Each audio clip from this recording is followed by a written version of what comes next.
mane kuri iyi si hari abantu individual ku giti cyabo basubiza isi inyuma kubera uburyo batekereza. Impamvu mbibabwiye no kubera icyo umucama ndamurenge namubwira ko bro what's going on, you look a bit stressed wagwana arande barambwira ati joe bro mpaye lift manager iwe mbere yanjye man.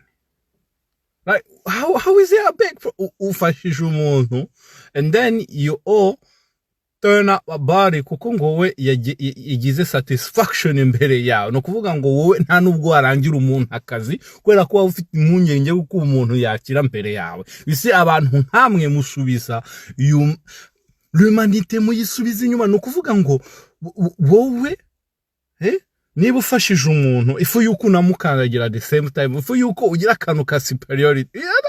Abantu nkamwe nimwe musubiza isi inyuma, urababaye ngo haye umuntu lift ageze